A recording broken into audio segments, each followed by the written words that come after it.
A'udhu billahi minash shaitanir rajim. Bismillahirrahmanirrahim. Alhamdulillahi rabbil alamin.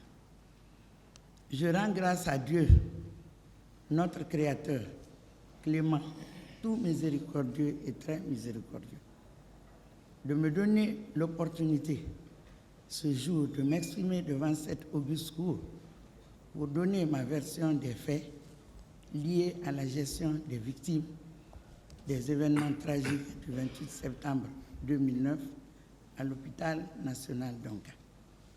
Je m'incline pieusement devant la mémoire des victimes, braves fils et filles de notre pays qui ont perdu la vie cette triste et douloureuse journée.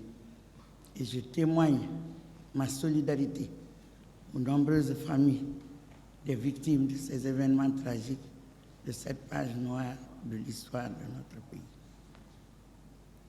Gloire à Dieu, l'omniprésent, l'omniscient, l'omnipotent, qui m'a gardé en vie jusqu'à ce jour de mon audition, après tant d'affronts, tant de diffamations, tant de calomnies, tant de maltraitances, tant de violences verbales contre ma personne. Aujourd'hui, l'occasion m'est donnée de donner ma version des faits. Parce que moi qui suis devant vous aujourd'hui, j'ai échappé 5 fois à la mort. Donc je n'aurais pas eu l'opportunité aujourd'hui de m'exprimer. La première fois, dans mon bureau, j'ai été victime d'un grave incendie où j'ai perdu tous les matériels et bureautiques de mes bureaux. Heureusement que les archives liées aux événements du 28 septembre 2009 avaient été à l'époque délocalisées dans la salle de réunion de l'hôpital national. Deuxième fois, au lendemain de l'arrivée du président Hollande, François Hollande, que j'avais eu l'honneur et le privilège de recevoir à l'hôpital national d'Onka, venu témoigner sa solidarité au peuple de Guinée pendant l'épidémie de la maladie à virus Ebola. Le lendemain, j'ai été agressé par des bandits parce qu'il avait eu l'opportunité de m'offrir les armoiries en guise de reconnaissance. Les bandits ont eu l'impression peut-être que j'avais eu quelque chose de très précieux, valeureux. Et avec une tentative d'enlèvement où j'ai failli mourir, heureusement que le chauffeur n'était pas dans la voiture. Je m'en suis sorti avec beaucoup de blessures dans les pieds, c'est pour ça que je suis assise aujourd'hui. Troisièmement, j'ai souffert de la forme grave de la COVID-19 avec détresse respiratoire où j'ai failli mourir. Ça, c'était en 2020. En 2021, j'ai été victime d'une erreur de diagnostic, me déclarant souffrant d'un mal incurable en phase terminale. Il a fallu que je fasse un voyage médical à l'étranger où ce diagnostic a été infirmé. Et cinquièmement, j'aurais pu mourir de ma belle mort, laissant ma famille dans l'amertume et toutes ces calomnies collées à ma mémoire. Donc aujourd'hui, c'est vraiment une grâce pour moi de m'exprimer et de donner ma version des faits. Les archives liées aux événements du 28 septembre 2009 sont restées archivées à l'hôpital national d'Onka. Et j'insiste sur cet élément parce que, ils auraient pu disparaître dans l'incendie. Deuxièmement, lors du déménagement, dans la précipitation pour le lancement des travaux de réhabilitation, extension, équipement de l'hôpital national d'Onka, beaucoup d'archives sont restées et nous les avons perdues. Et ils auraient pu aussi souffrir de la mauvaise gestion des archives. Et c'est le lieu de remercier, féliciter mon assistante de 13 ans de bonne collaboration qui a pris soin de garder ces archives et de les transporter dans le nouveau site de déménagement où nous sommes restés pendant plus d'une dizaine d'années. Ce jour, 28 septembre 2009, j'étais à la maison en train de profiter de ma journée fériée puisque ce jour était déclaré férié. Et donc, j'ai La première victime de l'hôpital national d'Onka vient de mon quartier, parce que je n'habite pas très loin du stade. C'était le fils de notre imam de la mosquée qui est en face du stade. Et quand il y a toujours des problèmes de santé, les voisins du quartier viennent solliciter mon secours. La famille est venue vers moi pour m'annoncer que leur fils est blessé à partir du stade. Et immédiatement, comme d'habitude, j'ai demandé qu'ils se rendent aux urgences de l'hôpital national d'Onka pour une prise en charge immédiate, sans savoir exactement de quoi il s'agissait. Et quelque temps après, il y a eu des mouvements dans le quartier, de l'agitation, beaucoup de perturbations. On me disait que ça tire au stade et qu'il y a des blessés. Donc, comme j'ai l'habitude de le faire, j'ai immédiatement appelé l'ambulancier de jour à l'hôpital d'Onka pour que je m'y rende afin de comprendre exactement qu'est-ce qui se passe. L'ambulancier est venu me chercher à la maison et nous sommes partis immédiatement à l'hôpital national d'Onka. Et comme nous avions l'habitude de le faire, je me suis rendu immédiatement dans la salle des urgences où toutes les équipes étaient déjà mobilisées. Nous avons vu des blessés arriver, beaucoup de blessés, dans des états vraiment très insupportables. Et heureusement, le chef de service des urgences qui était là, et lui et son équipe ont déjà bénéficié de formation avec le CICR, le Comité international de la Croix-Rouge, pour déclencher le plan d'urgence dès que le nombre de blessés a atteint 25. Et au moment où j'arrivais, ce chiffre était déjà atteint parce que les ambulances de la Croix-Rouge et autres ambulances avaient commencé maintenant à faire venir les blessés à Donka. Mais ce que nous avions vu ce jour, j'étais vraiment sidéré. On s'est retrouvé devant une véritable boucherie humaine. Mais les équipes se sont mobilisées autant qu'ils pouvaient. Et le plan d'urgence, c'est de mobiliser immédiatement toutes les ressources humaines, matérielles, en produits pharmaceutiques qu'il faut pour la prise en charge des blessés. Le CICR avait installé une caisse dans la salle des urgences avec tous les produits pharmaceutiques d'urgence qui doit être débloqué dès que ce nombre de blessés est atteint. Et donc, déjà, ces médicaments étaient disponibles. Le stock de la pharmacie a commencé à être livré par l'équipe de garde de la pharmacie, mais vraiment, au niveau où nous étions, les stocks de l'hôpital national d'Onka ne pouvaient plus tenir la prise en charge des victimes qui arrivaient. Mais là, toutes les équipes médicales de l'hôpital national d'Onka étaient maintenant mobilisées. Quand je dis les équipes médicales, quand c'est un jour férié ou n'importe quel jour, c'est seulement l'équipe de garde ou de permanence des urgences qui fonctionne. Mais dans le cadre du professionnalisme, du serment d'Hippocrate, l'éthique et la déontologie, tous les services et unités de l'hôpital national, donc à ce jour, la pédiatrie, la maternité, 32 services et unités confondus, les agents qui étaient en place se sont mobilisés pour venir renforcer les équipes médicales des urgences. Et moi, en tant qu'administrateur, parce que c'est le lieu de vous préciser que j'ai fait ma formation, mon doctorat d'État en médecine pour la clinique, mais après, j'ai bénéficié d'un diplôme, d'une formation post-universitaire. Fermez cette porte, s'il vous plaît. Fermez la porte là.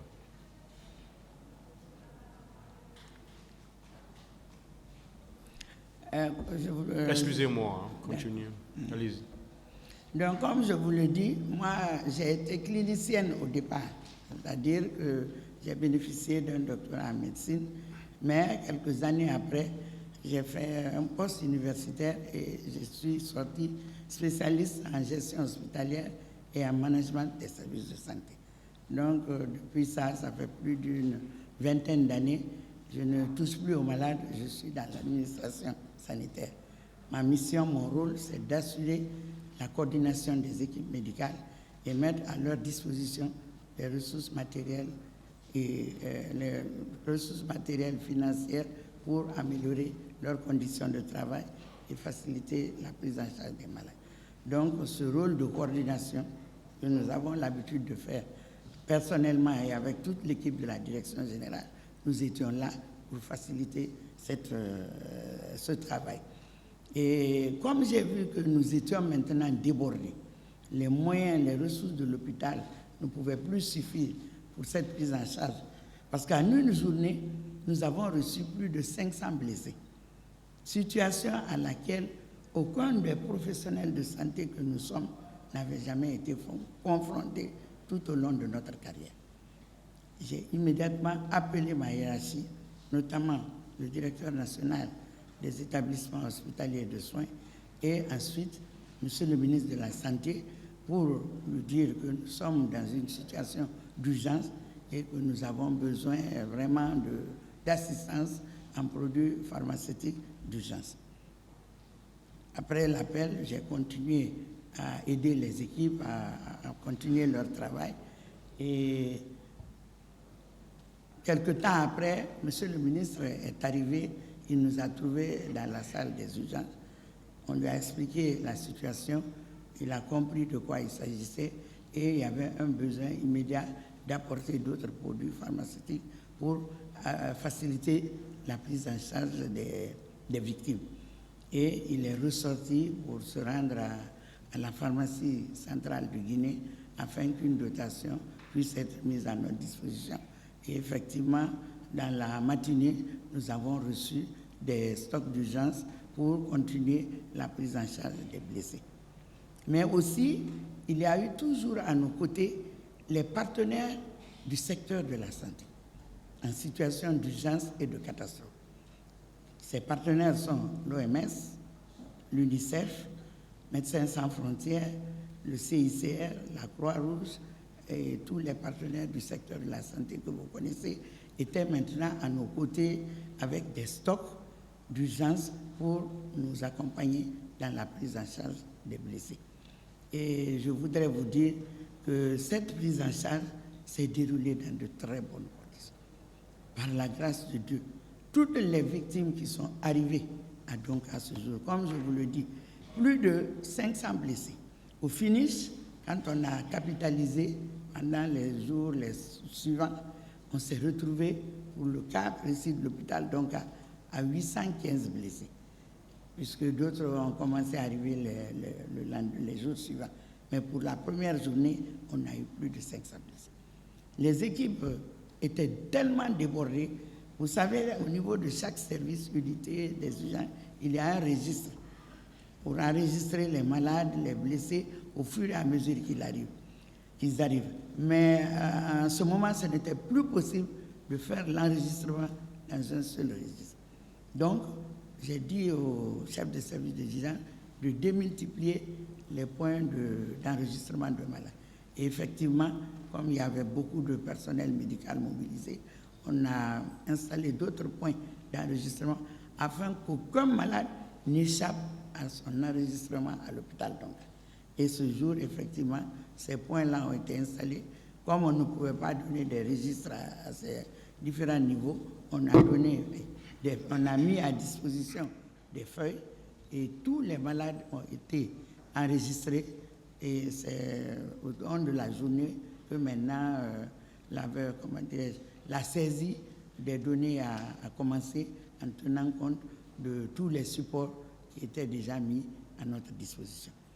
Et vraiment, je voudrais saluer le professionnalisme, l'engagement de tous les professionnels de santé, sous la coordination de la direction générale et avec l'appui du ministère de la Santé et de l'Hygiène publique. Parce que ce jour-là, d'ici le matin, toutes les victimes avaient bénéficié de soins. Il y en a eu plusieurs catégories. Ceux qui ont bénéficié des soins ambulatoires. Et la prise en charge était gratuite. Les victimes pourront vous le dire, à moins que ça se passe à mon insu, mais la prise en charge des victimes, tout au long de leur prise en charge à l'hôpital national a été gratuite, sur l'instruction du ministère de la Santé, puisque nous avions reçu beaucoup d'assistance en produits pharmaceutiques d'urgence pour leur prise en charge. Donc, d'ici le matin, ces équipes ont travaillé. Moi, j'ai dû arriver entre 10h30 et 11h, donc depuis cette heure-là, jusque tard dans la nuit, jusqu'à l'aube. Ceux qui devaient recevoir les soins ambulatoires avaient reçu les soins ambulatoires et sont rentrés à la maison. Ceux qui devaient être dans les blocs opératoires, bénéficier d'interventions chirurgicales, ont été dans les blocs. D'ici le matin, tout était terminé. Les implants chirurgicaux que vous connaissez, parce que chacun a eu un parent qui a été victime d'un problème traumatologique de valeur de 5, 10 à 15 millions, tout a été obtenu, mis à disposition des chirurgiens et ces malades ont bénéficié de ces interventions. Ceux qui devaient être aussi hospitalisés pour des soins hospitaliers ont été là, les examens de laboratoire, les examens de radio, tout a été fait pour que ces malades bénéficient de la prise en charge gratuite. Et Monsieur le ministre de la Santé, en collaboration avec les cadres du ministère, ont mis en place immédiatement le comité national de crise sanitaire, qui était composé des responsables hospitaliers des 2 hôpitaux nationaux, donc à Ignace-Dine, des hauts cadres du ministère de la Santé, et comme je vous l'ai dit tout à l'heure, des partenaires du secteur de la santé. Et ces réunions se tenaient régulièrement avec eux pour présenter les situations de prise en charge médico-chirurgicale en cours, tirer les leçons et voir comment améliorer cette prise en charge. Et vraiment, ce jour, comme la journée a été très longue, nous avons un restaurateur qui a encore ses installations devant l'hôpital national d'Onka, qui est vraiment venu à mon secours. C'était un jour férié, les financiers n'étaient pas en place, et il m'a aidé à trouver des sandwichs, de l'eau et du jus pour les équipes médicales.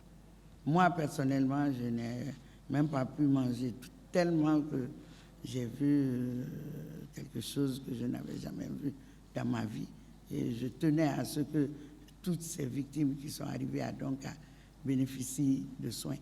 Notre rôle ce jour a été de soigner les malades, de soulager la souffrance des victimes, de sauver des vies humaines. Et ça, nous l'avons fait dans les meilleures conditions. C'est vers 19h, 20h, j'ai senti la faim. Je voulais maintenant faire mes prières.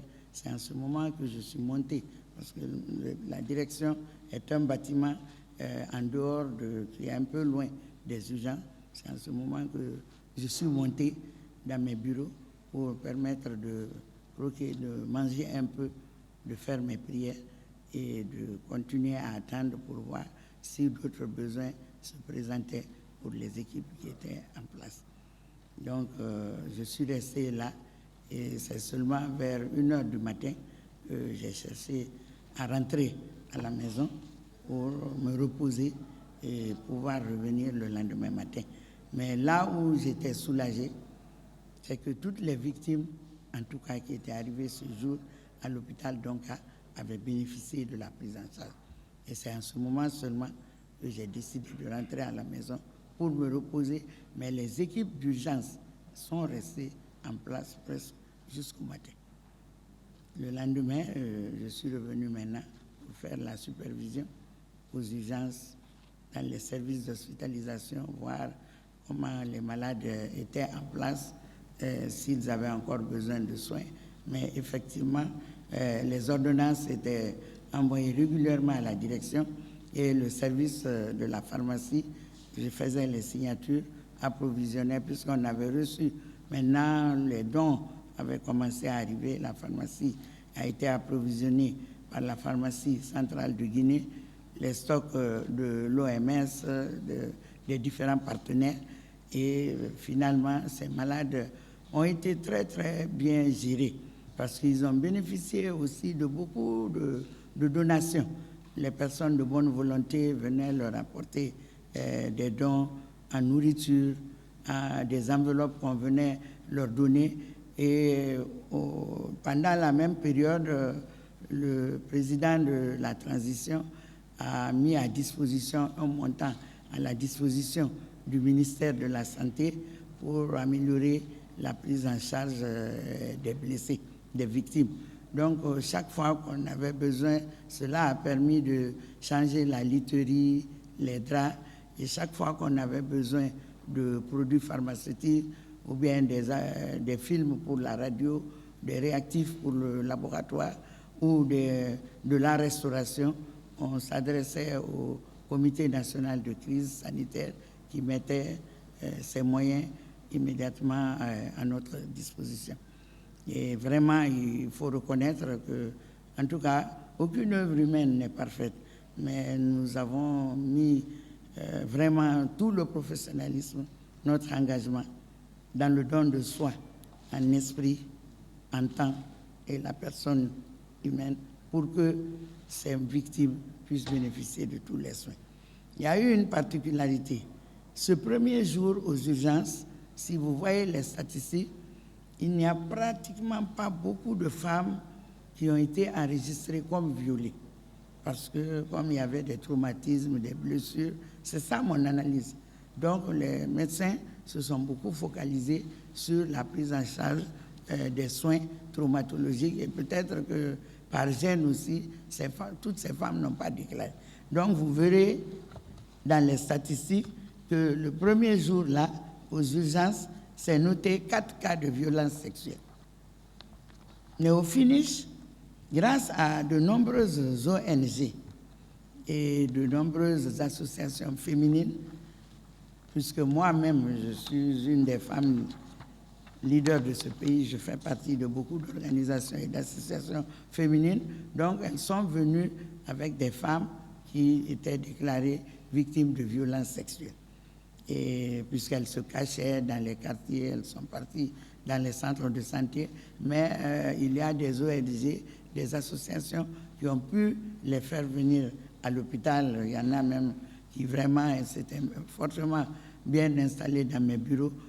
Les portes étaient ouvertes et chaque fois qu'elles venaient, je les orientais vers la maternité, le service de gynécologie obstétrique pour que l'équipe des gynécologues apprécie leur état. Et vous verrez sur la liste de dons cas, puisque certaines sont arrivées le lendemain, les jours suivants, ce n'est pas écrit directement viol, c'est écrit suspicion de viol ou victime de viol, violence sexuelle. Ça, les spécialistes peuvent mieux expliquer que moi, ce n'est plus mon domaine d'intervention. Donc, les jours qui ont suivi, elles sont venues et nous allons vous dire tout à l'heure le nombre total de violences sexuelles qui ont été répertoriées à ce niveau. Et pour celles qui avaient des problèmes de traumatisme moraux, nous les avons envoyées à la psychiatrie pour une prise en charge psychosociale et toutes ces activités ont pu être réalisées à l'hôpital national d'Onga. Au cours de ma supervision le lendemain, dans les différents services et unités qui recevaient les victimes, nous nous sommes rendus aussi à la morgue. Parce que vu l'intensité de notre activité ce jour, nous nous sommes focalisés aux urgences, pour la prise en charge des blessés. Et le lendemain, quand je suis arrivé à la morgue, j'ai demandé, comme je l'ai fait dans tous les services, au chef du service des urgences de la morgue, puisque la morgue, aussi bien que les autres services et unités, a une particularité. Et en tant que manager, vous attendez qu'on vous rende compte. Ils font leur travail et ils vous rendent compte. Donc, les deux morgues, donc à Ignazine, étaient sous la responsabilité du médecin légiste qui nous rendait compte régulièrement de la situation, et la collaboration avec ces équipes aussi a été très, très parfaite. Nous avons fait le tour au niveau de la morgue pour voir la situation. Les assistants du médecin légiste qui étaient là à l'époque nous ont dit que c'est tard dans la nuit qu'ils ont reçu certains corps et que vu le temps qui s'était passé, il faut reconnaître que certains n'étaient pas en très bon état. Mais ils allaient mettre toute leur expertise, leur science à profit pour améliorer la présentation de ces victimes. Ce travail a été fait. Et il faut aussi apprécier la solidarité qui a été mobilisée autour de ces victimes.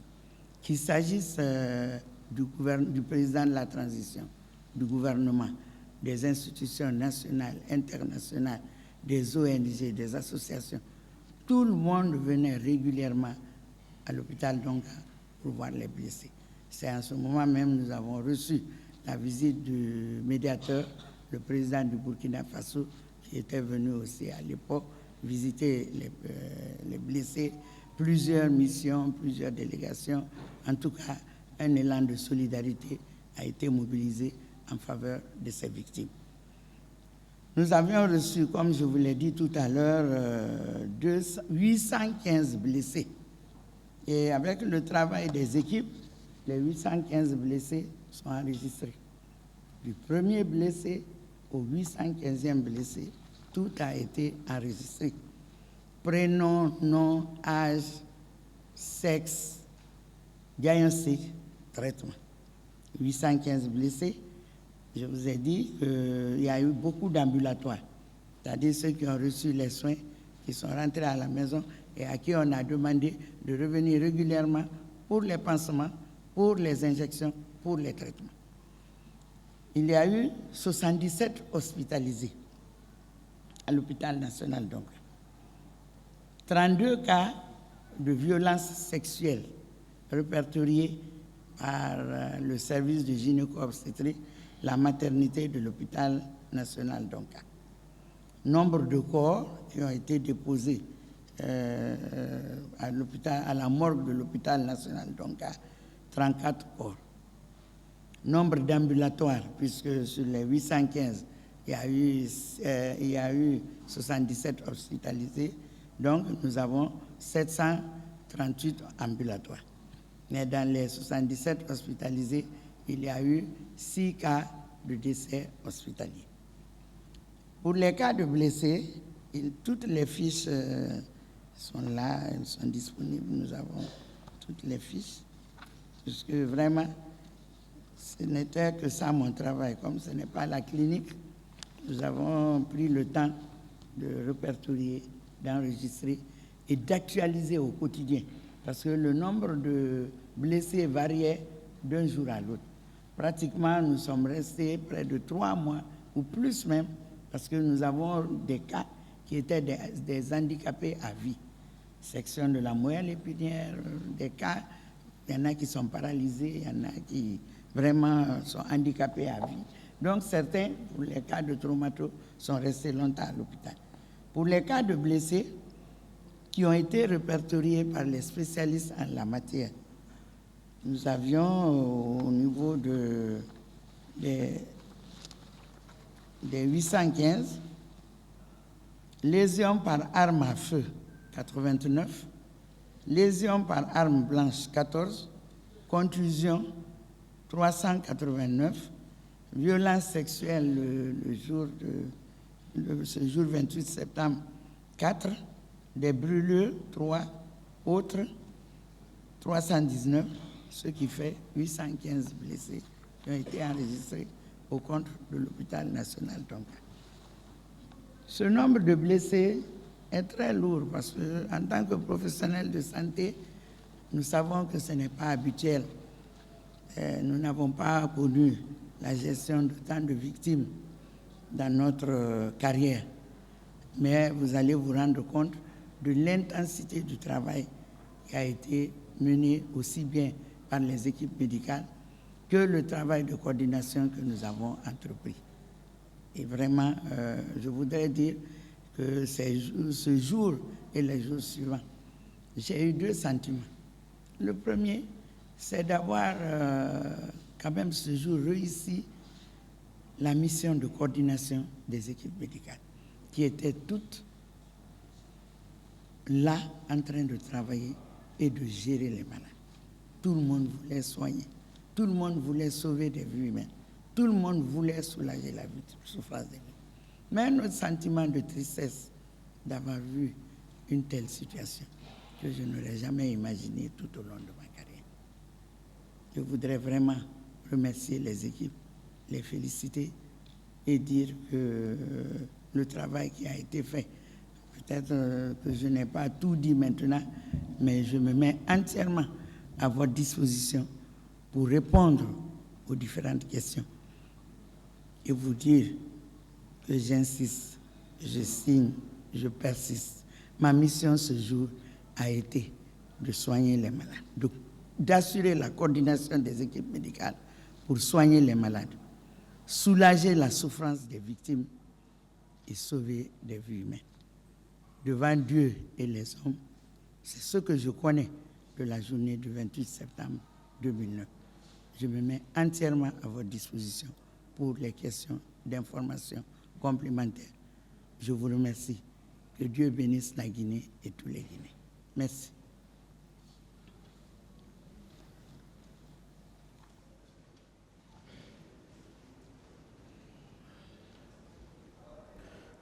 Voilà. Vous voudrez après bien mettre cette documentation à notre disposition pour pouvoir comparer avec la nôtre. D'accord. Monsieur le Président, j'ai été informé, puisque je n'étais plus en place, mais qu'une équipe s'était déplacée pour aller à l'hôpital Donka voir la documentation. Et il y a eu 6 boîtes à archives, voire 7 boîtes à archives qui ont été identifiées. Autant vous aurez besoin d'informations, toutes ces informations sont disponibles en faisant des copies, ou en tout cas ce que vous souhaiterez sera fait pour que ces documents soient mis à votre disposition. Je vous remercie, Monsieur le Président. D'accord. Merci pour la disponibilité aussi. C'est pourquoi j'ai précisé pour la comparer avec la nôtre.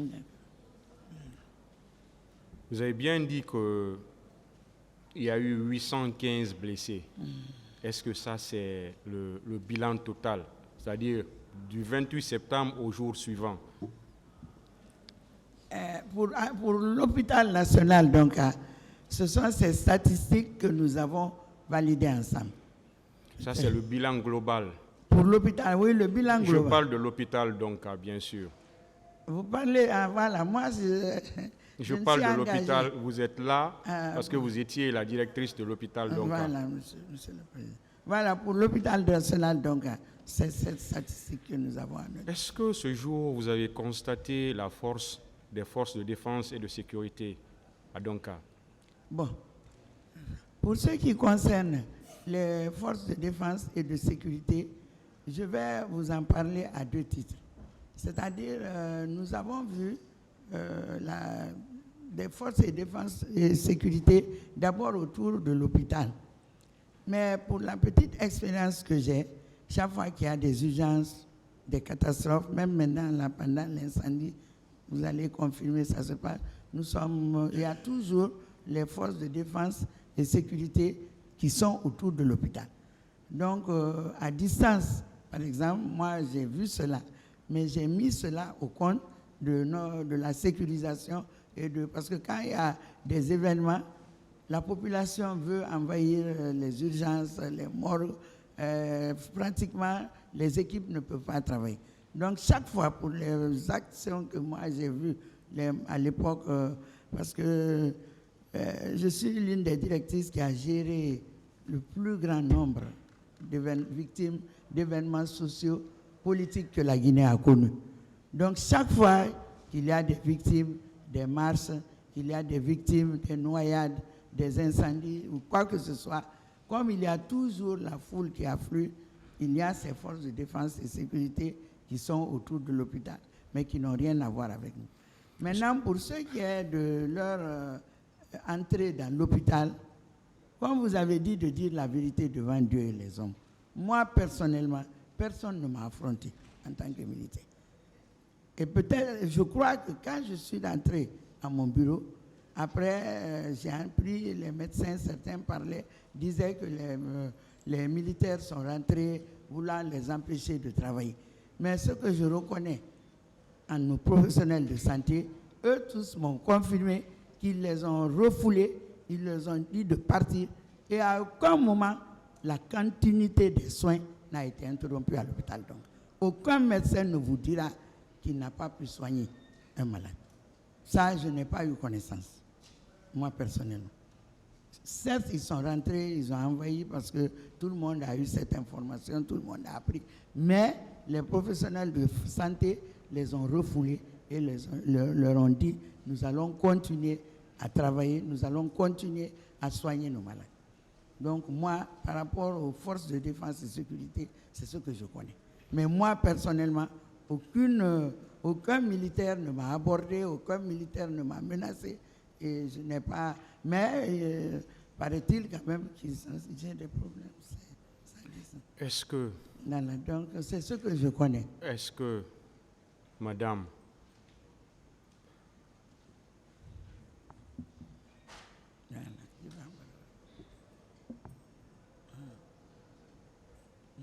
est-ce que ces agents que vous avez vus, est-ce que c'est vous qui leur avez fait appel ce jour? Je n'ai jamais fait appel. Je n'ai même pas su. Est-ce que vous avez su exactement pourquoi ils étaient là? Non, je n'ai pas demandé. Ça veut dire que vous ne savez pas pourquoi ils étaient là? Bon, non, vraiment. Mais tout ce que vous avez dit, c'est peut-être des intuitions, mais vous n'avez pas cherché à savoir pourquoi ils sont là. Non, ça vraiment. Nous, on a continué notre travail. Vous venez de dire que certains de vos collègues vous ont dit qu'il y a des agents qui sont venus pour les empêcher de travailler. Est-ce que cela a été? Bon, ça dit, quand je dis, personne n'a parlé en forme de plainte. C'est-à-dire, j'ai entendu aussi. Est-ce que certains vous ont dit que les forces de sécurité et de défense... Attendez. Monsieur le Président, aucun n'est venu se plaindre à moi. Attendez. Hein. Parce vous que avez vous savez, dit, s'il vous plaît, il faut qu'on se comprenne. C'est vous qui l'avez dit. Hein. Que vous avez entendu que des agents sont venus dans l'hôpital pour les empêcher de travailler, mais qu'ils les ont refoulés et ils ont continué leur travail. Est-ce que ça veut dire que c'est effectif que des agents sont venus pour les empêcher de travailler, même s'ils les ont refoulés? En tout cas, la rumeur a persisté. Et moi-même, ce qui m'a étonné, aucun n'est venu se plaindre vers moi. Mais dans les commentaires, dans les radios, partout, on en a entendu parler. Ce n'est pas quelqu'un, un médecin vraiment, qui est venu ou un professionnel de santé. Madame la directrice, il y a eu tant. Mais moi aussi, j'ai entendu dans les commentaires, comme tout le monde. Vraiment. Et selon ce qu'ils ont dit, quand ils sont venus, on leur a dit de partir. Mais je ne peux pas certifier, parce que moi, personnellement, et même le chef de service des juges, le jour, vous l'entendrez, lui-même, il n'a pas vu ça. Mais bon. Ça veut dire que c'est des rumeurs. Voilà. Vous avez dit à la radio, c'est à la radio que vous avez appris. Non, pas à la radio, mais dans les rumeurs, il y a eu beaucoup de rumeurs. Des rumeurs. Comment? Précisez-nous, ces rumeurs-là venaient d'où? Des commentaires. Parce que après des commentaires de qui? Comment vous avez appris? C'est ce qu'on veut savoir. Oui, même au sein de la population, comme tout le monde en parlait. Parce que honnêtement, moi, je n'ai pas vécu ça. Les médecins aussi, les professionnels de santé, aucun n'est venu se plaindre à moi. Vous savez, on veut la précision. Voilà, vous avez appris. Vous dites que ce n'est pas la presse, ce n'est pas la radio. C'est des rumeurs, c'est des commentaires. Oui, des commentaires. Mais venant de qui, précisément? De certains agents dans la population. Certains agents? Oui, qui parlaient, qui commentaient là-dessus. Mais je ne Quel genre d'agents? Les professionnels de santé. Vous avez entendu certains professionnels de santé en parler? Qu'ils en ont été victimes? Bon, eux-mêmes, ils n'ont pas dit qu'eux-mêmes, ils ont été. Chacun disait, on a appris que les militaires sont rentrés dans l'hôpital. Vraiment, c'est ça. Moi-même, vous pouvez demander, vous pouvez faire des enquêtes. Ce n'est pas précis ce que vous dites. Personne ne m'en a parlé. Ce jour, ou les jours qui ont suivi, est-ce que vous avez appris la descente des militaires à la pharmacie de l'hôpital Donka? Bon, ça aussi, les mêmes commentaires, quand j'ai appris, j'ai convoqué l'équipe de la pharmacie. Parce que le problème qu'il y a, j'entends parler de saccager. Bon, Quand on saccage une pharmacie, elle est fermée, elle ne peut plus fonctionner. Je suis resté tard à l'hôpital ce jour. En redescendant, je suis parti encore aux urgences. Bon, l'équipe de la pharmacie, qu'est-ce qu'eux, ils m'ont dit? Ils ont dit des gens sont rentrés ici, mais nous les... Voilà, c'est d'ailleurs à travers la pharmacie. Nous les avons renvoyés. Mais en réalité, la pharmacie n'a pas été saccagée. Je crois peut-être en sortant, je crois, de là-bas, qu'il y a eu une fissure. On m'a montré ça, mais c'est resté comme ça jusqu'à la fin. Mais il n'y a pas eu... Les intéressés pourront mieux expliquer. Mais il n'y a pas eu d'interruption de l'activité au niveau de la pharmacie. Est-ce qu'ils vous ont dit, vous avez convoqué, on veut que vous soyez clair. Oui, ça j'ai convoqué. Vous êtes témoin. Oui, la responsable. Vous êtes témoin. Est-ce que ces agents, ces pharmaciens, si je peux les appeler comme ça, est-ce qu'ils vous ont dit ce jour effectivement qu'ils ont reçu la visite des agents? Voilà, c'est par rapport par exemple, à la pharmacie qui m'ont dit qu'il y a des militaires qui sont rentrés dans la pharmacie. Et ces militaires étaient venus pourquoi? Oui, bon, ils les ont menacés, paraît-il. Menacés de faire quoi? En tout cas, d'arrêter de travailler, mais ils n'ont pas accepté et ces gens même sont sortis de la pharmacie. Et eux, ils ont continué leur... Vous avez parlé de fissures, si j'ai bien compris. Oui, sur une vitre de la pharmacie, par, je crois, les crosses d'un fusil ou quoi. Quand ils sortaient, parce que l'équipe, les personnes qui étaient là auront l'occasion de vous en parler. Ils sont rentrés, les équipes leur ont dit de sortir, ils sont en train de travailler. Ils sont sortis. Mais dire qu'ils ont... le travail a continué. Ça veut dire qu'il y a eu une violence là-bas? Oui, parce mais... que vous avez constaté une fissure sur les vitres. Oui. Est-ce qu'ils ont pu vous dire le nom de certains agents ou certains militaires?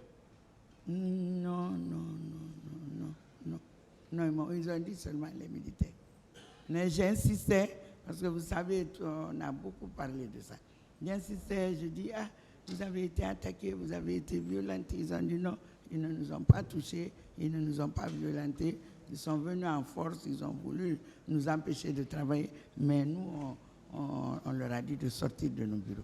Et nous avons continué le travail. Ministère public des questions. Très bien. Merci, Monsieur le Président. Monsieur le Président, Mesdames et Messieurs les assesseurs, Messieurs les procureurs, Mesdames et Messieurs. Le témoignage que je vais faire ce matin va s'articuler autour de 3 axes. Dans un premier temps, je parlerai de la réception et de la consignation des corps. Dans un deuxième temps, je parlerai de l'identification des corps ou de certains corps et de leur restitution. Et dans un troisième temps, je parlerai des causes et des circonstances des morts des personnes examinées à la morgue de l'hôpital Donka et Ignace Ly. Monsieur le Président, Mesdames et Messieurs les assesseurs, le 28 septembre, aux environs de 18 heures, j'ai reçu un appel d'un médecin, un médecin militaire, en fonction au service de santé des armées. Il m'a dit ceci: Docteur, la hiérarchie militaire me charge de vous dire de venir à la morgue de l'hôpital Ignace Ly, de recevoir les corps des personnes décédées ce matin au stade du 28 septembre et de les mettre dans la chambre froide. Dès que j'ai reçu cet appel, je me suis déplacé. J'habite la banlieue de Conakry. Pour arriver à Ignace Ly, j'ai fait à peu près 30 à 45 minutes. Je suis arrivé à Ignace Ly aux environs de 19 heures. C'était le crépuscule. Et il était l'heure de la prière. Je me suis acquitté de la prière. Et dans l'arrière-cour de la morgue, pour ceux qui connaissent l'hôpital Ignace Dine, qui fait face à la mer, j'ai trouvé des collègues médecins militaires. Ils étaient tous en tenue, ils étaient, comme je l'ai dit, en service, ils travaillaient au service de santé des armées. Ils m'ont dit, docteur, il y a eu des morts d'hommes ce matin. Donc c'est pour cette raison que vous êtes là, vous allez vous occuper de la réception de ces corps. Quelque temps après, pendant que nous étions arrêtés dans l'arrière-cour de la morgue, nous avons reçu le premier camion, un camion militaire qui est arrivé. À son bord, il y avait 21 corps.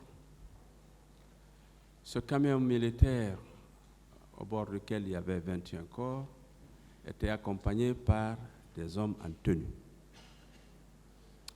Ils ont commencé à descendre les corps, et entre-temps, j'ai demandé aussi aux préposés de la morgue, aux étudiants en médecine qui étaient en stage et à tout le personnel, de mettre en dispositif en chaîne pour pouvoir recevoir les corps et les envoyer dans la chambre froide.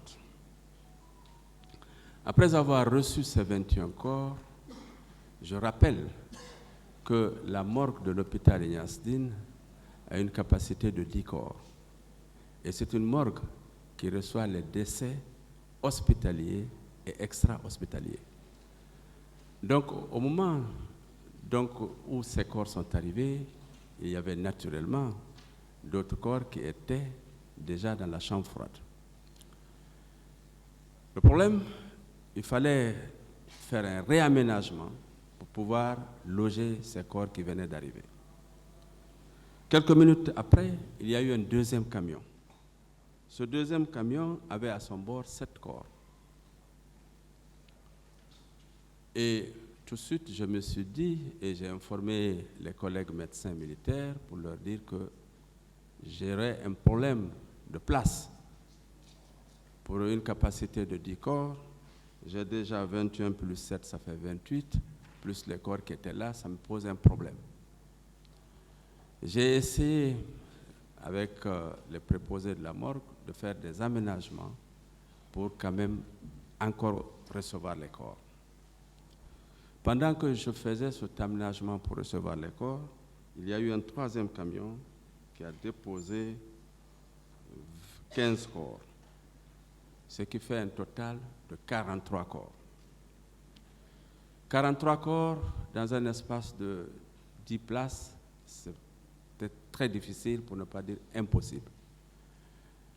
J'ai aussitôt réquisitionné la morgue de Donka pour leur dire d'envoyer quelques corps à la morgue de l'hôpital Donka.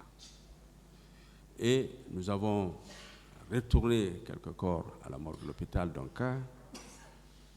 Et avec les décès qui ont suivi, parce qu'il y a eu d'autres personnes hospitalisées dans les services de l'hôpital Donka, qui sont décédées les jours suivants, on a eu un total de 34 corps logés à la morgue de Donka et 24 corps à l'hôpital Ignace Dine.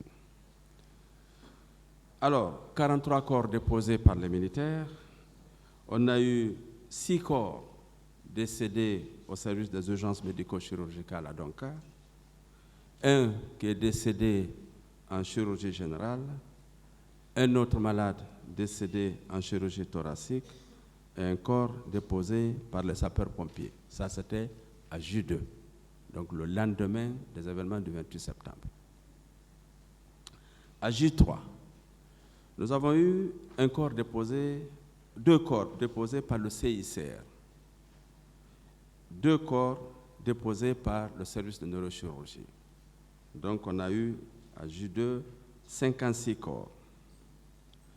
À J3, un corps a été déposé par le service de neurochirurgie, donc on a eu 57 corps. Et à J5, un autre décès au service de chirurgie, de neurochirurgie, 58 corps. Ce sont les 58 corps qui ont été reçus et gérés dans les 2 morgues de l'hôpital Ignasdine et Donka. Après avoir reçu ces 58 corps, naturellement, le premier problème, c'est comment loger 58 corps avec une capacité de 10 à Donka, et 10 à Ignasdine et plus ou moins 14 à Donka. On avait une chambre froide de 10 plus une petite chambre de 4. Alors à Ignasdine et à Donka, c'est le service de médecine légale qui a géré les corps.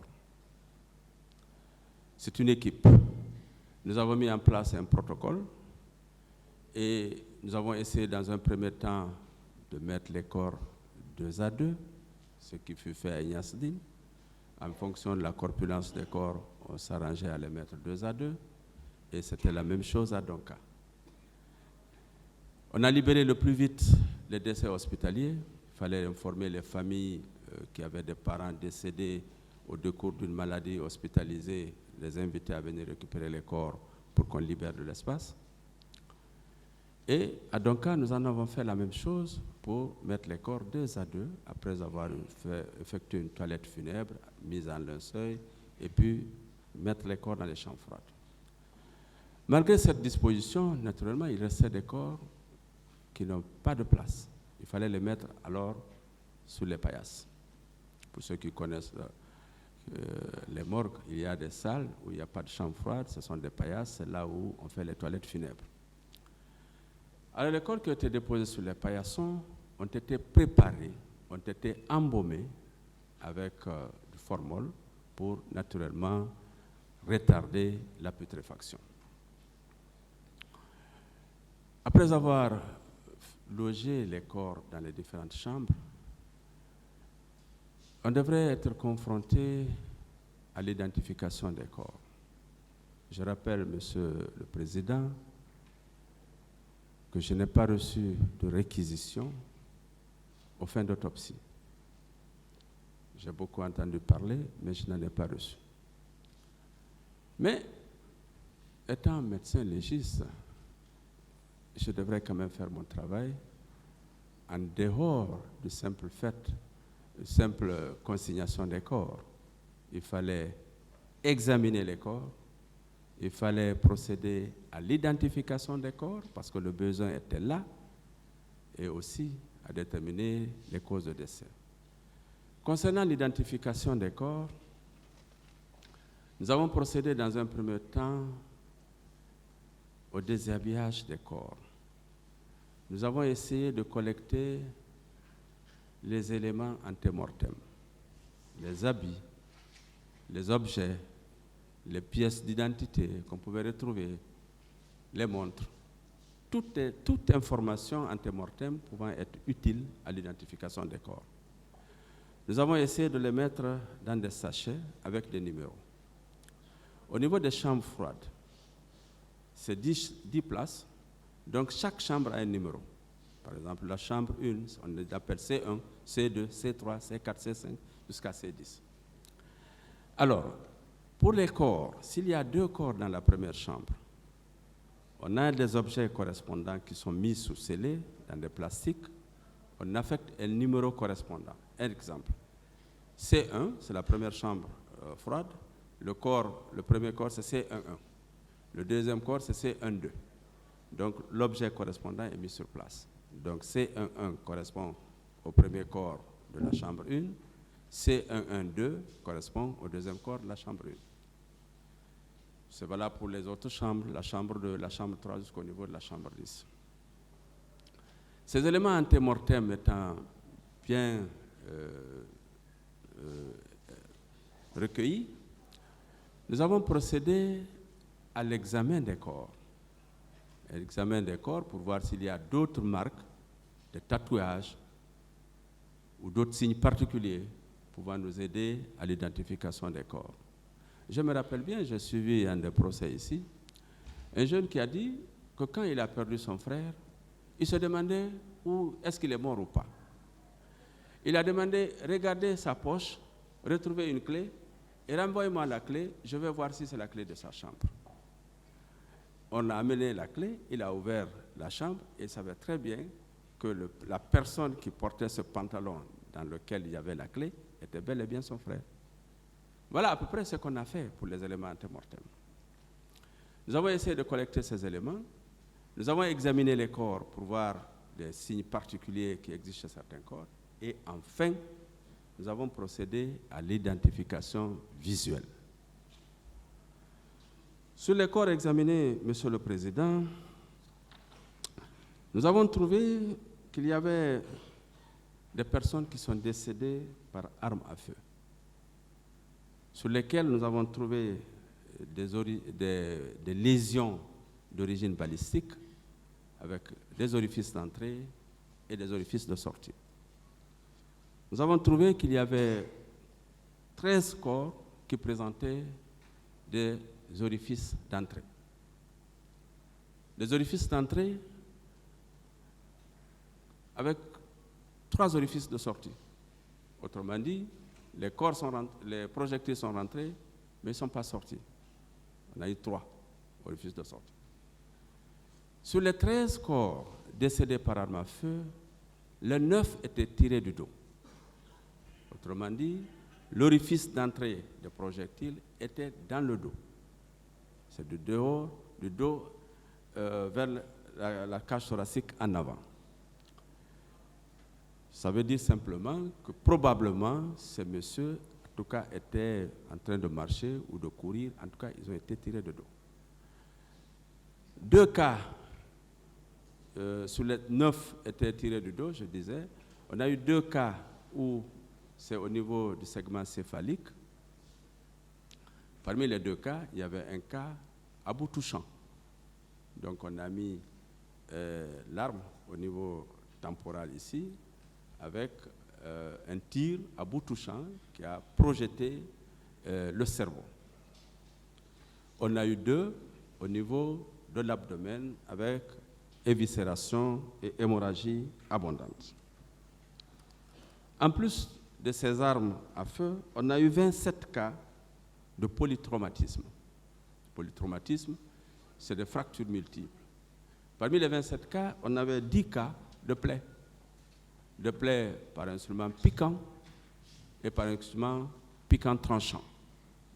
Piquant, ça peut être le couteau, ça peut être, je sais pas, le baïonnette, ça peut être piquant tranchant ou tranchant contondant.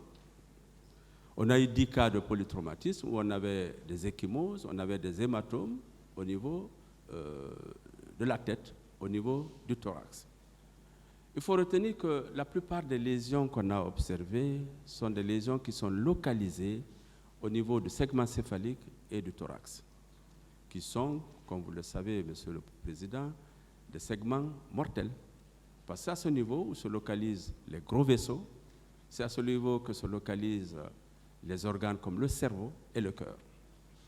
Il n'y avait pas de lésions observées au niveau des membres inférieurs. Monsieur le Président, après avoir fait cet examen sommaire, nous avons un rapport détaillé sur toutes les lésions et la trajectoire des projectiles. Nous avons, comme je vous disais, identifié certains corps. Nous avons pris soin de, je vais vous donner leur nom. Vous avez Bari Amadou Diarouga, 21 ans. C'est un élève. Il est décédé au stade du 28 septembre, le 28 même. Il habite Dar es Salaam. Il avait une ecchymose et un hématome multiple. Il est mort par suite d'un objet contondant. Il a probablement eu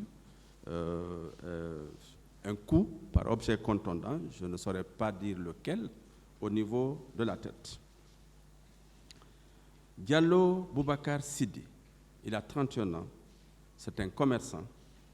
Il est mort au stade le 28 septembre. Il habite Amdalaï 2. Il avait également des hématomes au niveau de la région temporale gauche, également provoqués par des instruments contondants. Vous avez Bamamadou Aliou, il a 44 ans. C'est un taulier peintre. Il habite Afia.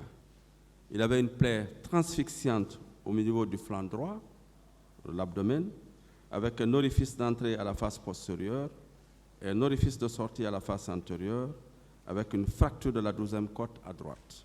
Il est mort par une lésion par arme à feu. Bari Al-Gassimou, il a 32 ans, c'est un vendeur, il habite Koloma 2, il est également mort par suite d'une plaie transfixiante par arme blanche et une autre plaie par arme à feu. Diallo Tierno Mamadou Ouri, il a 36 ans. C'est un fonctionnaire au ministère de l'Environnement. Il est mort au stade, il habite Koloma 2, il avait un polytraumatisme puis une fracture du crâne. Kamara Abdul Karim, il a 47 ans, c'est un chauffeur, il est mort au 28, il habite Tugiwondi, il avait des plaies contuses et un traumatisme de l'abdomen. Ba Mamadou Djouma, il a 15 ans, il est sans profession, il habite le quartier, la route Le Prince. Il a une fracture ouverte de l'humérus gauche et une plaie abrasive du thorax, donc une fracture de la jambe. Kamara Mohamed, il a 25 ans, c'est un étudiant, il habite Simbayagar, il avait une fracture de l'os propre du nez avec plaie contuse orbitaire gauche. Diallo Souhaibou, 18 ans, élève, quartier Amdallaï, plaie pénétrante du 4e espace intercostal gauche, plaie par arme blanche, c'était le couteau. Baldé Mamadou Bobo, il a 38 ans, c'est un chauffeur, il habite Koza, il a une plaie contuse au niveau de la région frontale, arme blanche. Diallo Mamadou Moussa,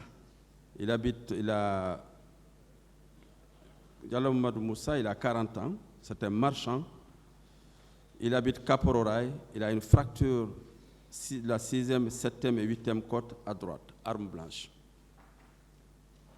Ba Elhaj Ibrahima Sori, 68 ans, marchand. Il habite Komandaya. Il avait une contusion du thorax avec échymose de l'abdomen. Bari Tierno Mikailou, il a 60 ans. C'est un marchand. Il habite Carrière, secteur 4, secteur 5. Il avait une plaie profonde, linéaire de la face latérale gauche du thorax. C'est une plaie par arme blanche. Diallo Mamadou Djouma, il est 17 ans. Il est mécanicien. Il habite Koloma. Il a une contusion et échymose de la région thoracique gauche, plaie par arme blanche. Bari Alpha Amadou, il a 19 ans, contusion abdominale, il habite Afia Minière, contusion abdominale, contusion thoracique, plaie par arme à feu. Diallo Boubacar, 27 ans, mécanicien, il habite Dar es Salaam, il est mort par asphyxie mécanique, privation d'oxygène. Peut être lié soit à une compression directe ou à la présence dans un endroit exigu où il a manqué d'oxygène. Baldé Asmiou, 25 ans, élève, solo primo, asphyxie mécanique.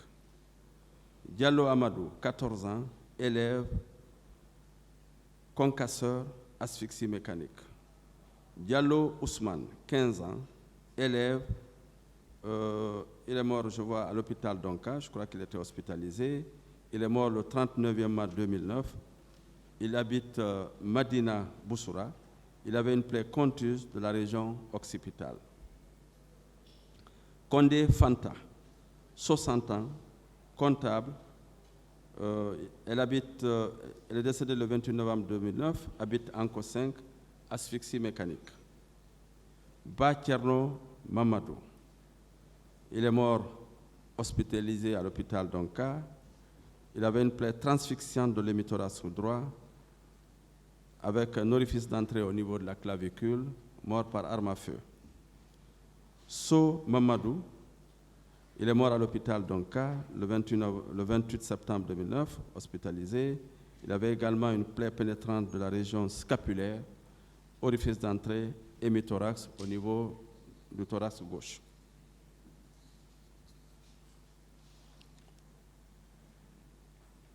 « 24. Kourouma Hirasi, 24 ans, il habite Taouya. Il avait une plaie pénétrante de la région temporale gauche, avec un orifice d'entrée, également décédé par arme à feu. Asmiou, c'est un homme, il avait une plaie pénétrante occipitale, région occipitale également, arme à feu. Diallo Alpha Oumar, 13 ans, il est mort à l'hôpital d'Onka, il habite Amdalaï, il avait une contusion thoraco-abdominale, plaie par arme à feu. Diallo Alpha Oumar, 27 ans, il est mort aussi à l'hôpital d'Onka. Il avait une contusion crânio-encéphalique avec une plaie ouverte de la région pariétale, arme blanche. Diallo Boubacar, 29, 35 ans, il est mécanicien, il habite Simambossia, il avait une large plaie de l'épigastre, plaie par arme blanche. Bari Mamadou Saliou, 30 ans, il est boulanger, il habite Koza, il avait une plaie contuse de la région temporale, plaie provoquée par une arme blanche. Ba Amadou Toubou, 59 ans, il est marchand, il habite Amdalaï, il est mort par une plaie contuse au niveau de la région crânienne et du thorax, plaie par arme blanche. Monsieur le Président, ce sont les 31 corps qui ont été formellement identifiés et restitués à la famille. Parmi ces corps, il y en avait qui n'ont pas été identifiés. Ces corps qui n'ont pas été identifiés ont fait également l'objet d'une expertise médico-légale pour déterminer les lésions rencontrées, également les causes de décès. Alors, lorsque nous avons fini d'examiner ces corps, les corps non identifiés sont toujours restés dans la chambre froide. Beaucoup ici ont dit qu'il y a eu une commission de restitution des corps. Oui. Cette commission de restitution des corps a été présidée par l'ancien ministre de la Ligue islamique. Et j'étais en contact avec cette commission. Chaque fois qu'il fallait restituer un corps qui est formellement identifié, on m'appelait pour me dire telle personne arrive, le corps, parce que les personnes passaient déjà à la morgue pour identifier les corps, et vous pouvez les restituer. Donc nous avons travaillé comme ça. Alors les corps qui sont restés non identifiés, et il était question maintenant d'organiser une identification visuelle pour appeler tout le monde, toutes les personnes qui ont perdu un parent, une personne, une connaissance, de venir et examiner, revoir encore une dernière fois si toutefois il y a une chance de retrouver son parent disparu. Dans un premier temps, ils ont proposé que cette restitution se fasse à la morgue de l'hôpital Ignace-Dine. Par expérience, je leur ai dit qu'il est préférable que ça se passe à la grande mosquée. Parce que par le passé, j'ai quand même eu trop de souvenirs où de simples cas, quelquefois de délinquants, lorsqu'ils sont admis à la morgue, sous l'effet de la colère et tout ça, qu'on est venu quelquefois saccager. Je leur ai dit, c'est un dossier très sensible et je comprends parfaitement la douleur et peut-être la colère d'un parent de victime. Mais pour éviter qu'on soit dans un état où peut-être ils vont venir saccager un peu la mort, on va le faire à la mosquée. On est en majorité des croyants et peut-être ça va sensibiliser un peu. Ce qui fut fait, nous avons envoyé les corps non identifiés qui restaient à Ignace-Dine, à la mosquée Faisal, et nous avons demandé également la morgue de l'hôpital d'Onka qui est plus proche. On a sorti les corps qui se trouvent à la morgue de l'hôpital d'Onka pour les envoyer à la grande mosquée Faisal. Les corps étaient en linceul. On avait fait ce qui était possible sur le plan de la thanatopraxie, sur le plan des soins des corps, pour faciliter la reconnaissance. Il faut dire tout de suite que la dégradation des corps est un phénomène, est un processus naturel. Tout ce qu'on fait sur les corps, c'est pour retarder cette putréfaction. Et les corps, ce que j'ai oublié de vous dire, parmi les corps à l'admission, on avait 11 corps qui étaient déjà en début de putréfaction. Ça, j'ai oublié de le dire. Et on peut raisonnablement se poser la question, pourquoi ils sont morts le matin et le soir, ils sont déjà en début de putréfaction? C'est normal. Ça dépend, 1, des causes de décès, et 2, des conditions de conservation des corps. Les corps ont été dans des camions, probablement entassés, qui sont restés probablement pendant un long temps sous la chaleur, et la chaleur accélère la putréfaction des corps. Donc, c'est la seule explication que j'ai pour dire que ces corps, pour expliquer pourquoi ces corps étaient en début de putréfaction avant les 36 heures qui sont connues pour le début de putréfaction. Donc, nous avons essayé autant que possible de préparer ces corps, de les mettre sous formol, de faire des soins de thanatopraxie et d'embaumement des corps pour restituer ou faciliter la restitution, restituer de la dignité de ces personnes décédées. Donc les corps ont été exposés à la grande mosquée. On a fait le tour, j'étais là, en blouse, j'avais des collègues médecins militaires qui étaient à côté de moi, il y avait la commission de restitution, les imams, les prêtres, le ministre lui-même, il était là. Ma mission, c'était encore de toujours continuer à veiller à l'état des corps et à aider autant que possible les personnes qui sont à la recherche à l'identification des corps. Je sais que ce n'est pas facile. Nous avons pu identifier certains corps. Et lorsque l'identification a été formelle par les familles, parce qu'elles qui savent maintenant, les corps ont été restitués. Il est resté quelques corps qui n'ont pas été identifiés. Qu'est-ce qu'il fallait faire? Les enterrer. Et l'enterrement de ces corps a été effectué par le CICR. Les corps ont été embarqués dans des camions militaires et envoyés au cimetière de Cameroun. Et l'enterrement a été réalisé par la Croix-Rouge. Lorsque l'enterrement de ces corps a été réalisé par la Croix-Rouge, quelques mois après,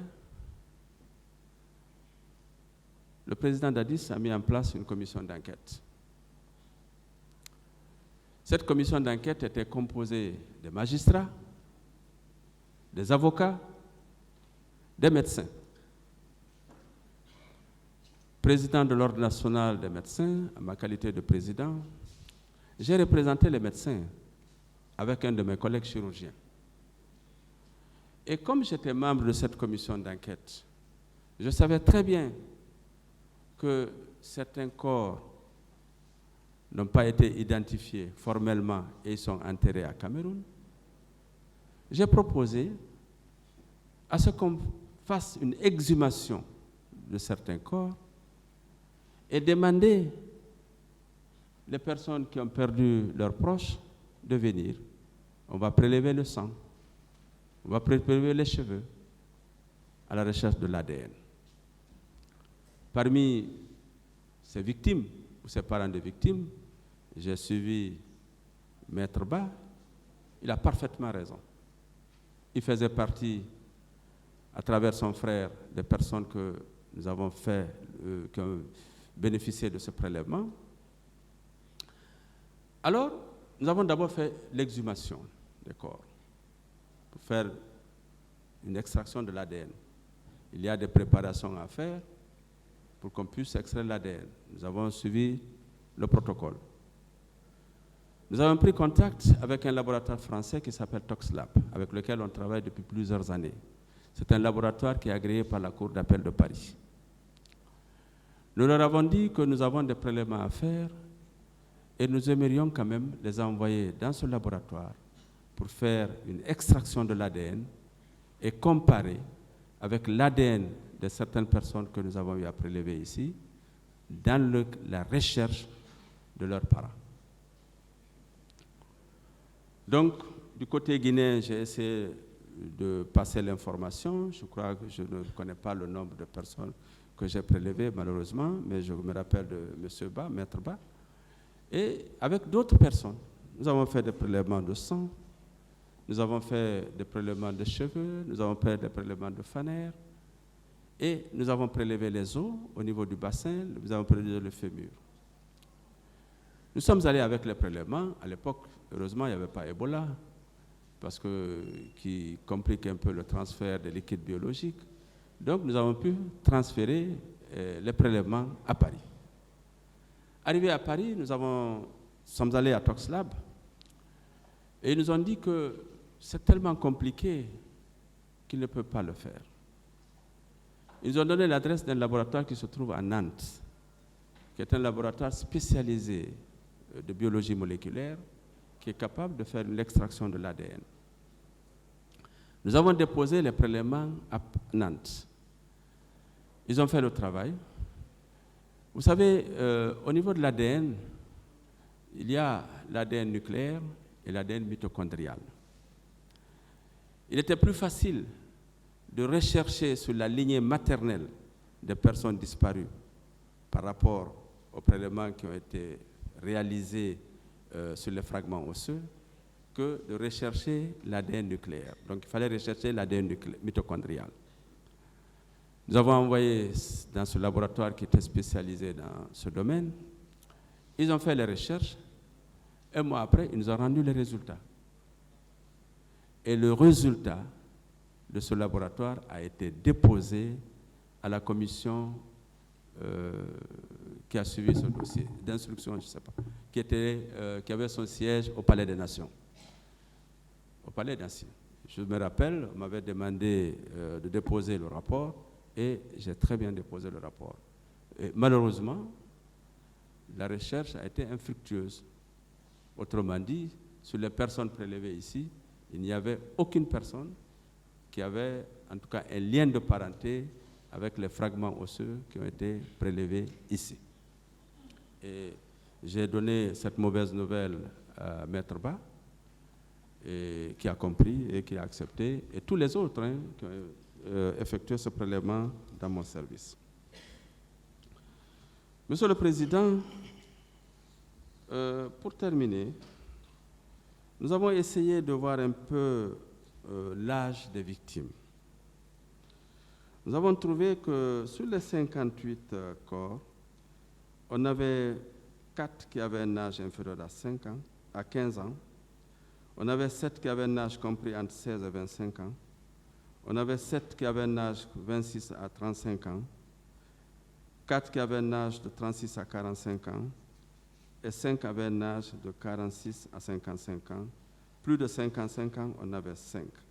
Et l'âge, 50% avaient un âge compris entre 16 à 35 ans, et l'âge moyen était de 28 ans. Monsieur le Président, Mesdames et Messieurs les assesseurs, Messieurs les procureurs, voilà ce que je pourrais dire dans un premier temps, en attendant vos questions, sur, comme vous l'avez dit, ce que j'ai vu, ce que j'ai entendu et ce que j'ai fait dans le cadre de la gestion des dépouilles mortelles à l'occasion des événements du 28 septembre. Je vous remercie. Monsieur Ba, bon. D'abord, est-ce qu'on peut avoir toute cette documentation? Oui, Monsieur le Président, je vous remettrai un rapport. D'accord. Il y a eu en tout combien de corps? 58 corps, Monsieur le Président. 58. 58, que moi j'ai reçus. Et Combien de corps ont été exposés sur l'esplanade de la mosquée Faisal? Bon, moi je fais la différence entre les 58, on a identifié formellement 31, 58 moins 31, je ne sais pas, ça fait combien? C'est ça, c'est le reste là qu'on a exposé. Vous avez dit? 58 moins 31. Je n'ai pas compris. On a restitué 31 corps qui ont été formellement identifiés. Oui. Voilà. Donc, 31 moins 58, je crois, j'ai noté ça quelque part ici.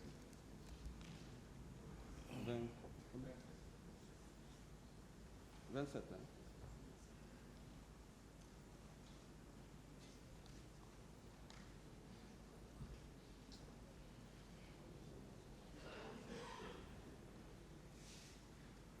« 27. Voilà. C'est le C'est ça. 27. En tout cas, d'après le calcul, ça doit faire 27. Oui, c'est bien ça. 58 moins 31. Oui, c'est 31. Ça fait 27. Ouais. Ça veut dire que sur l'esplanade de la mosquée Faisal, il y a eu 27 corps. Ben oui, c'est le 27 qu'on a exposé. Mais il faut Et dire- parmi ces 27, vous avez dit que 11 n'avaient pas pu être identifiés. Les 11, vous avez dit qu'il y avait 11 qui étaient déjà en état de putréfaction. Oui, oui, c'est pas... Je veux dire en état de décomposition. Non. En termes très Oui, oui. simples. Hein. Non, non, c'est Oui. c'est ce que j'ai dit. C'est dès le départ. Je devrais vous dire que parmi les corps qui ont été admis à la morgue de donc Niasdine, lorsque on débarquait les corps, 11 déjà étaient en état de putréfaction, parmi les 58 corps. C'est pas les 58. Comment vous avez pu alors restituer ces 11? Ah, mais comment j'ai pu restituer les 11? Vous savez, lorsque les corps sont décomposés, on peut aussi les restituer, c'est-à-dire qu'on peut travailler les corps pour les mettre dans un état qui leur permette, d'avoir plus ou moins une reconnaissance visuelle, mais comme je vous ai dit, la reconnaissance visuelle à elle seule ne suffisait pas. C'est tous les éléments antémortem qu'on a pu recueillir sur les corps. Est-ce que vous savez pourquoi je vous le demande? Non. Vous avez procédé à une expertise. Vous avez procédé à des prélèvements que vous avez envoyés jusqu'en France Ouais. pour pouvoir identifier les corps. Ouais. Est-ce que ce n'était pas ces corps qui étaient en état de putréfaction qui n'avaient pas pu être identifiés? Non. Vous savez, l'identification de l'ADN c'est pas nécessairement lié à la D'accord. putréfaction. Alors, combien de corps ont été enterrés et que les parents n'ont pas pu reconnaître? Oui, c'est ça le gros problème. C'est comme je vous ai dit, au stade, je m'occupais en fait de voir est-ce que les corps sont en état pour être mieux reconnus. Et deuxièmement, j'accompagnais les familles. Mais lorsqu'on a fini, pour ceux qui ont suivi ce qui s'est passé au stade, vers la fin, il y avait cette espèce de tohu-bohu, hein, parce que vous avez suivi, les films existent. Bon, ce que je veux savoir, Oui, simplement, oui. professeur, il y a eu des corps qui ont été inhumés. Oui. Et c'est sur ces corps-là, ou bien ce sont ces corps-là qui ont été exhumés Oui, ce sont ces pour corps. pouvoir faire des prélèvements. Oui, mais pas tous les corps. Il y avait combien? Combien de corps exhumés? Non, je n'ai pas exhumé tous les corps. Vous savez, on a mis les corps dans des fosses. Et quand je suis venu avec les travailleurs de la morgue, on essaie de voir les corps qui étaient accessibles, qui étaient en surface certainement, et qui étaient dans ce fosse. On a prélevé 4 ou 5 corps. Ça veut dire que vous ne savez pas combien de corps ont été Non, je pourrais inhumés comme ça. non, je sais que tout le reste des corps ont été inhumés, mais je ne peux pas vous dire combien, non. Parce qu'en fait, c'est la Croix-Rouge qui s'occupait de ça. Est-ce que tous les corps qui avaient été exposés sur l'esplanade avaient été restitués? Non. Non. Combien? Est-ce que vous faisiez partie de la commission de restitution? Non, je fais Mais pas vous partie. étiez là. J'étais là. Vous avez dit que vous étiez là, même en blouse. Oui, en blouse. Donc, vous avez suivi. Il y J'ai a eu suivi. des corps qui n'avaient pas pu être restitués. Oui, il y a eu des corps qui n'ont pas pu être reçus. C'était combien? J'ai oublié. Honnêtement, j'ai oublié. Ces corps n'ont pas été retournés à la morgue? Non, non. On ne pouvait plus les garder. Parce que comme je vous ai dit, ils étaient en décomposition avancée. Donc il fallait... Est-ce que vous avez assisté à leur inhumation? Non, non. C'est la Croix-Rouge qui... La Croix-Rouge n'avait pas fait de rapport? Non, pas à moi. Pas à Vous moi. n'avez rien su après? Non, non, Ça je veut n'ai dire rien qu'on su. ne sait pas combien de corps ont été inhumés. Je sais que tous les corps, parce que j'ai vu les camions bouger devant moi pour aller au cimetière. Le cimetière de Cameroun est à proximité de la grande mosquée. J'étais arrêté quand ils ont mis les corps dans les chambres, dans les camions pour les envoyer au cimetière. Et quand il s'est agi de faire l'exhumation, et facilement j'ai contacté le monsieur de la Croix-Rouge à l'époque qui est là, et il m'a montré là où les corps ont été inhumés. Je suis allé avec l'équipe des fossoyeurs. On a fait des prélèvements, comme je vous ai dit, sur les organes qui nous intéressent dans le cadre de l'identification. Mais ce n'est pas tous les corps qui ont été prélevés. Parce qu'en fait, on était en train de voir, est-ce que sur, par exemple, 4 ou 5 corps, on avait la probabilité au moins de retrouver un. Ce jour, aux environs de 18h, vous avez été appelé par des collègues médecins militaires. Oui. Vous avez dit, est-ce qu'on peut les connaître? Bon, vous savez, Monsieur le Président, j'ai souffert lorsqu'on a dit mon nom ici, en novembre. Est-ce qu'on peut connaître ces noms? Je vous le dirai, mais pas ici, publiquement. Je n'ai pas compris. C'est mon droit. Si je peux le faire, pas hors micro, je le ferai. Parce que j'imagine un peu ce que ça peut leur faire, d'entendre leur nom cité ici. Moi, j'ai souffert. J'étais à Abidjan quand on a dit ici qu'on a parlé du professeur Hassan Ba, mais c'est toute ma famille qui a souffert de ça. Et je ne veux pas infliger la même souffrance à mes collègues. Mais je vous donnerai leur nom, c'est simple. Et c'est facile d'ailleurs de le savoir. Qui était médecin-chef du service santé des armées à l'époque, c'est connu. Les médecins qui y travaillent, ça. Ça veut dire que vous avez été appelé par le médecin-chef? Oui, à le l'époque. médecin-chef. Oui, à l'époque. C'est lui qui vous a appelé? Son assistant, son adjoint. Lui ou son adjoint? Oui, son adjoint précisément. C'était son adjoint qui vous avait appelé. Oui. Est-ce que ce jour, on vous a dit d'où sont venus les camions pour la morgue de l'hôpital Ignace Dine? D'où sont venus les camions? Oui. Non. Et quand je suis arrivé à la morgue, je les ai trouvés. C'est là où ils m'ont dit oui qu'il y a eu des décès. Et ils m'ont expliqué. Moi, j'étais surpris parce que jusqu'à 18 ans, moi, je ne savais pas qu'il y a eu des morts. Et on attendait. Ils m'ont dit seulement, docteur, attendez, ils vont envoyer les corps. Je me posais des questions. Est-ce que c'est des ambulances? Est-ce que c'est les corbillards qui vont déposer les corps? C'est après j'ai vu les camions militaires bâchés qui ont déposé les corps. Vous avez dit qu'il y a eu un premier camion contenant 25 corps. Et après, il y a eu 2 autres camions. Vous me suivez? Oui, il y a eu un premier camion de 21 corps. De 21 corps, vous me suivez? Oui. Il y a eu un premier camion de 21 corps. Oui. Après, il y a eu 2 autres camions. Oui. La capacité de réception de la morgue de l'hôpital Ignace Dine ne pouvant accueillir que 10 corps, vous avez orienté les 2 autres camions vers Donka. C'est ça? Oui, en fait, c'est ça. Monsieur le Président, le problème a été le suivant. Lorsque j'ai reçu le 21 corps, je savais déjà que j'étais déjà... Là, je vous comprends. Hein. Vous comprenez? Est-ce que vous avez orienté... Non, je n'ai pas orienté directement. Le deuxième camion est arrivé, ils ont débarqué 7 corps. Vous comprenez? Le 3e camion est arrivé, ils ont descendu les 15 corps. Après, je leur ai dit, arrêtez, je ne peux plus continuer. Je dis, le dernier camion qui est arrivé, je leur ai dit d'embarquer, je crois à l'époque, 10 corps pour les ramener à Donka, parce que j'avais déjà commencé à mettre les corps 2 à 2. Parce qu'en plus des 10 corps que j'ai ramenés, ou j'ai oublié le chiffre exact à Donka, parce que je m'occupais des 2 morgues, il y avait tous les décès maintenant des services techniques de l'hôpital Donka, je les envoyais directement à la morgue de l'hôpital Donka.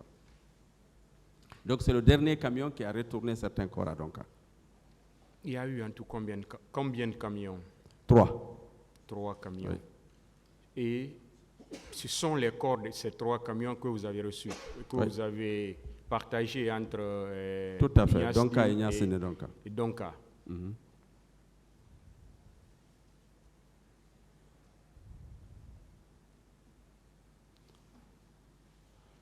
Vous avez dit qu'il y a eu des examens et que les résultats étaient infructueux.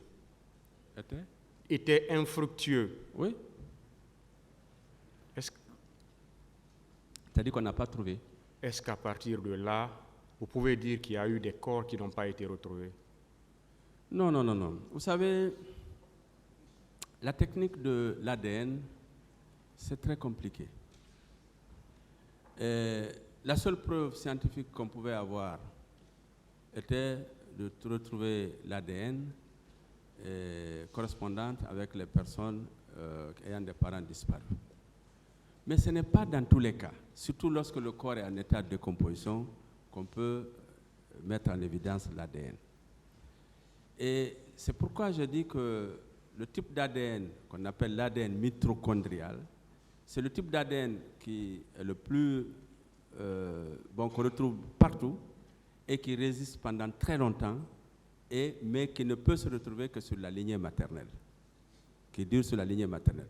Exemple, si par exemple, lorsqu'on a prélevé, on recherche l'ADN mitochondrial, il est plus facile de retrouver un oncle qui a donné son sang ici pour retrouver son neveu qu'un frère ou du côté paternel. Et même un cousin du côté maternel, on a la possibilité de retrouver l'ADN mitochondrial. Ça, c'est le premier aspect. On peut ne pas retrouver l'ADN. Et deuxièmement, peut-être les fragments qui ont été prélevés dans cet échantillon, il n'existait pas l'ADN des personnes qui sont soumises à ce prélèvement. Parce que ce n'est pas toutes les personnes qui ont accepté de le faire, ou peut-être qui avaient l'information.